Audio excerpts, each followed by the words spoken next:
going to explain why physical activity and fitness really matters.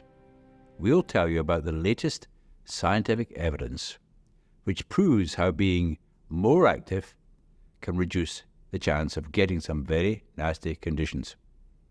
It can reduce the risk of dementia, for example.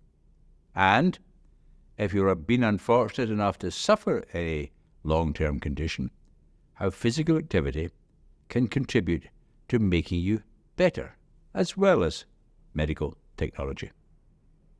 The rate at which we go downhill is not due to the aging process. The fitness gap opens up the longer we live.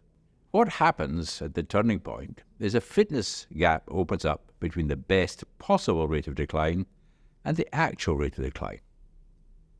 And this fitness gap gets wider the longer we live, not because of the aging process, but because we spend more of our life sitting down.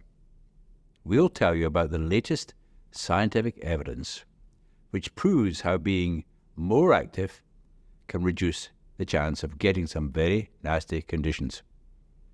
But our fitness revolution is aimed at the people who will benefit most.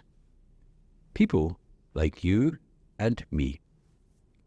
So we'll show you how fitness becomes more important the longer you live, not less important. And it matters, because as well as helping you prevent and cope with disease, physical activity allows us to close the fitness gap between how able we are and our potential performance. Before I started pulmonary rehab and then progressed on to Neil's class, I was struggling to walk more than 50 yards without a stick. I couldn't have stood like this for the length of time I have.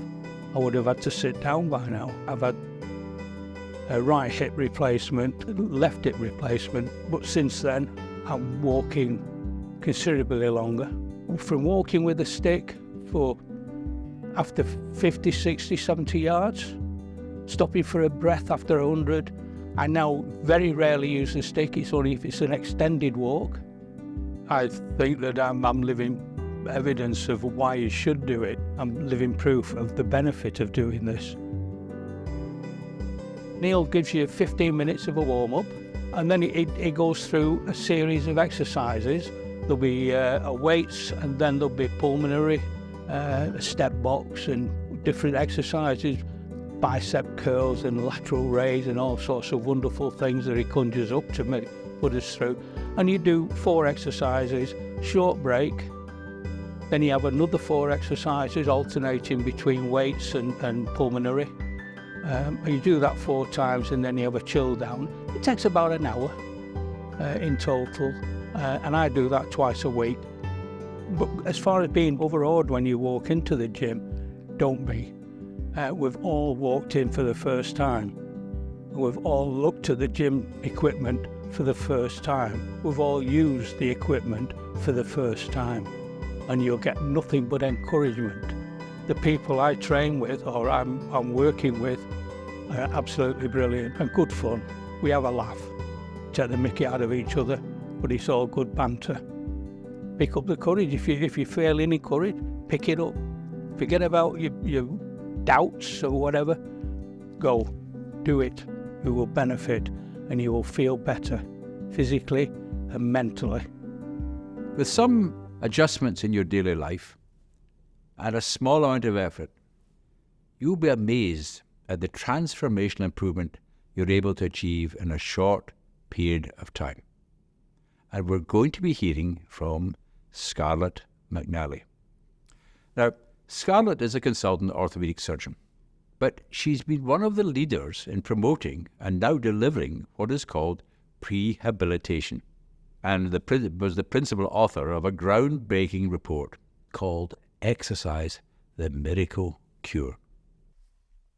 Hello, my name's Professor Scarlett McNally. I'm an orthopaedic surgeon, and I was lead author for a report called Exercise, the Miracle Cure. And this showed the transformative power of exercise on health. Firstly, it can stop your chance of getting common diseases massively. people who start exercising in middle age or older can get the fitness level of someone 10 years younger.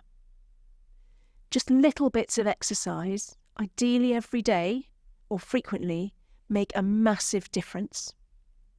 And the biggest impact is people moving from doing no exercise to just a bit. And this was the first time collecting all this data about how exercise can prevent diseases ever happening. So at a dose of 30 minutes 5 times a week, exercise reduces your risk of dementia by 30%, a stroke by 30%, type 2 diabetes by 30 to 80%, bowel cancer 40%. This is primary prevention. If you do this level of exercise, you reduce your risk. Secondly, it's treatment for many of the common medical conditions and is better than some of the drugs that we have. The critical thing is that people do something. And it's like a menu. You've just got to pick what works for you. But you've also got to be honest with yourself. So for some people, it's a walk or a brisk walk. You've got to try and get your heart rate up, maybe get a bit out of breath. It might be jogging. It might be swimming. Swimming's amazing because it takes the weight off and you don't feel how much work you're doing because you don't feel the sweat. Or cycling. You've just got to pick what works for you. There is a problem. We know that it's the right thing to do, but there's a lot of science also around behaviour change and why it's so difficult. So we've got to work with our brain chemicals to make us get those rewards so we actually do this. If you do something, have a reward. Even just writing it down, ticking it off, that's a reward. Exercise is fantastic for health. Any exercise is good. It's just got to be built in. The critical thing is start and then build up. All of this evidence about just how great an impact physical activity can have is pretty new, really. And now you know more, not just than most of the public, than many of my colleagues in the medical profession.